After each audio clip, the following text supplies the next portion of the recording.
Sommet de l'Union africaine, nos salutations les plus respectueuses à l'égard du président angolais qui a dit un niet catégorique à toute intervention du président ukrainien au sommet de l'Union africaine. L'intervention de Zelensky avait été concoctée par le très nul président sortant de la Commission de l'Union africaine, Moussa Faki Mahamat,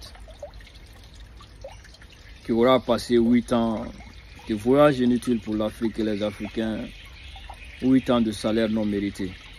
Certainement le plus nul des présidents de l'Union africaine.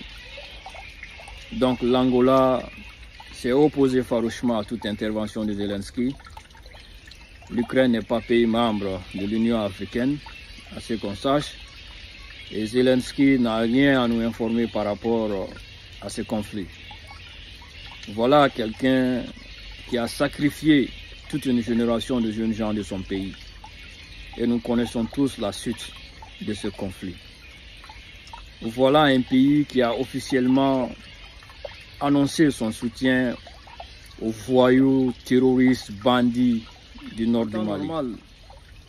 Le soutien officiel de l'Ukraine aux bandits armés, aux bandits terroristes du Mali, devrait susciter une condamnation internationale. Mais ça n'a pas été le cas. Et même en Afrique, l'UEMOA, la CEDEAO, l'Union africaine, aucune de ces organisations n'ont condamné cet acte barbare.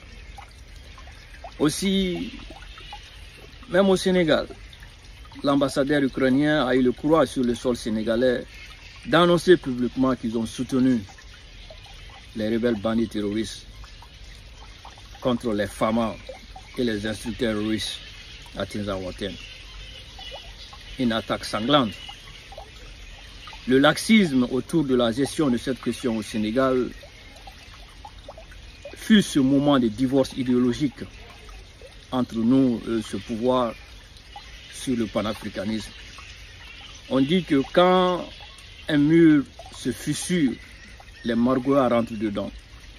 L'Afrique est objet aujourd'hui de toute cette infantilisation, c'est parce qu'on n'est pas unis, parce qu'il n'y a pas de solidarité entre nous. Et aux dirigeants ukrainiens qu'ils comptent sur nous, parce que ce taxe hostile au Mali, aux États de l'AES, ne restera pas impuni. Le désamour des Africains, plus jamais aucun Africain ne portera un grain d'amour envers l'État terroriste ukrainien. C'est cela la vérité. Bravo au président angolais et nous lui souhaitons une bonne présidence de l'Union africaine. Avec l'Union africaine, il ne faut jamais tourner le dos. Il ne faut jamais se lasser de lancer des critiques constructives, des propositions souveraines, parce qu'en fin de compte, l'Union africaine, bien réformée, peut apporter quelque chose à l'Afrique et aux Africains. Ça commence par le financement autonome de la Commission de l'Union africaine.